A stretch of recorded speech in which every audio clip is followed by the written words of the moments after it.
Welcome to this video on how to use Microsoft OneNote as your brand new digital teacher's planner, enabling you to put down the thick, heavy paper planner that you've been carrying around for years.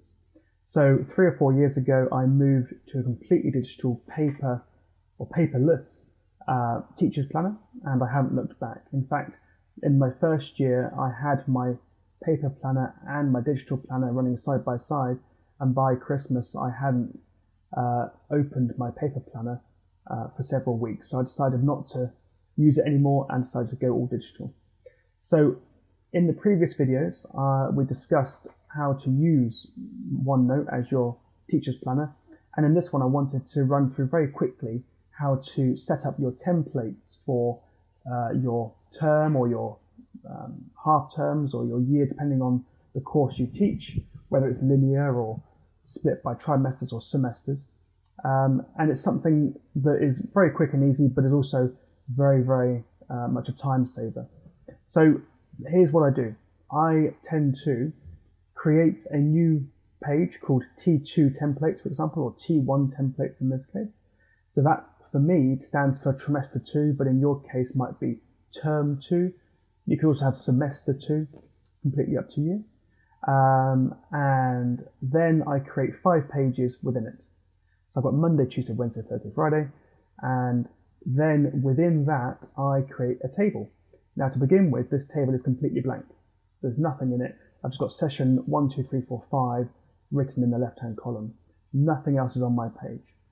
Then, as my units are confirmed and the rooms, in this case ground floor 10 or ground 14 or 109, whatever it may be, as my rooms are confirmed and my slots are confirmed and my units and my groups are confirmed, I add these into the columns so they're in the right place. So Monday session 1, Monday session 3, 4 and 5 are all in place now, but I leave, most importantly, I leave plan and resources blank, because this is just my template.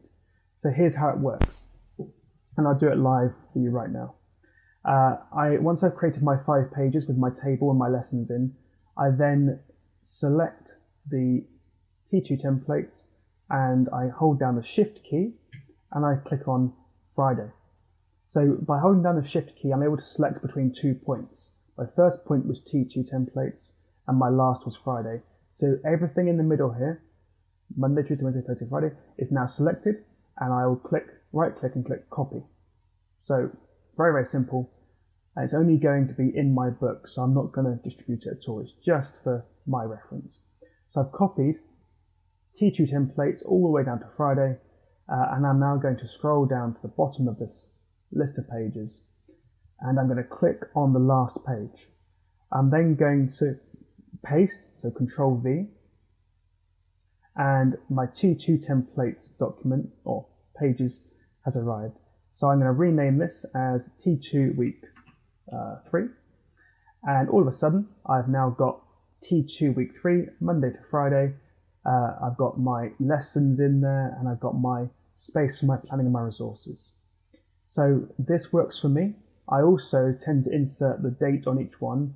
Now unfortunately there's no quick way for doing this at the moment, so you're just going to have to type it, but for now it's okay. So I've got my Monday and my date for week 1, week 2 my days, week 3 my days, and then if you want to you can just copy and paste even further. So this is going to be week 4, and I tend to put my dates in here, which I'll do later on, save time in the video. So having put my content in there, my template in there, I'm now free to plan my lesson or my day however I like. The first thing I tend to do is navigate to my bank of PowerPoints and insert the resource, so I know what I'm going to be doing. Having looked at my scheme of work, I'm able to see that in this presentation or in this lesson, I would like to show 1.5 online communication. I'm going to upload to OneDrive Insert as a link and move my cartoon out of the way.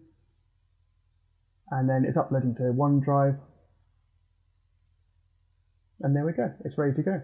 So I've now got my resource, and I can plan, having looked through what I originally wrote in my PowerPoint. So I might do types of communication, spider diagram, debate, online versus offline, 2 groups. And then I might go through and I might look at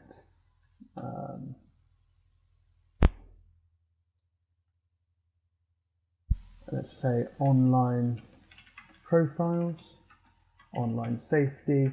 You get the idea. So I could go through and I could look at key points that I'm going to make. I then tend to pad this out a bit with some extra notes for my own use. Once I've done that, I nearly always delete the preview and I just leave the link showing. Okay, that's just my preference. You may want to leave the PowerPoint preview in there. I like it to be fairly slimline and tidy, so I tend to leave that. I've then got a Kahoot summative quiz at the end, and we're going to hold a Teams poll, favorite online communication method. Okay, so I'm trying to do a bit of theory. This is an examined unit. I'm trying to do a bit of theory and I'm trying to do a bit of interactivity and a summative quiz at the end to check that their understanding is suitable. Now, I would also look at my schema work and see where they've come from and where they're going, including their line of sight. So it's very, very important that in the real example, I would do that.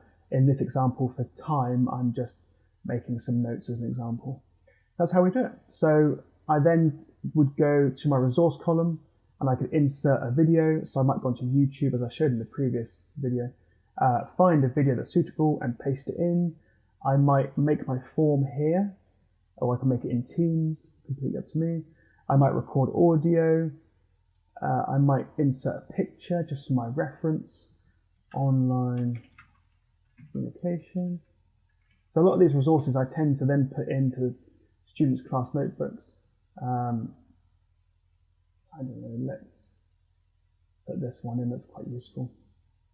So I've now got examples in a cartoon form of different communication methods. So it's just a great place to, in a structured way, dump, if you like, all of your notes and plan what's going to be happening in that lesson. You know, as always, we may not get through everything in this lesson or in this plan, but here's what I'd like to cover. And I've taught this unit 5 or 6 times now, so I'm very familiar with what's in it, hence why it's so easy to plan this particular lesson. So there is an example, a little walkthrough of how I use my teacher's planner in OneNote. Just to remind you, at the beginning of each term or trimester, I set up my templates with just my units and my times and my rooms in there, leaving the planning and resource column blank. I then click on the first one, in this case T2 templates, hold down the Shift key, click on Friday, and I copy the pages.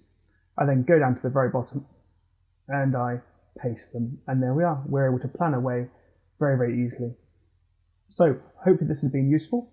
It may take some getting used to, but I think once you're used to it, you won't look back, because this effectively follows you around on any device you're on, whereas your big, heavy teacher's planner is very much reliant on you carrying it around and remembering to take it with you, let alone the risks of spilt coffee and so on.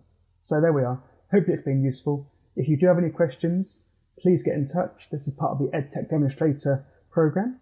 We are able to help you. My email address and contact details are on the end title slide of this video. And thank you for your time. Thank you.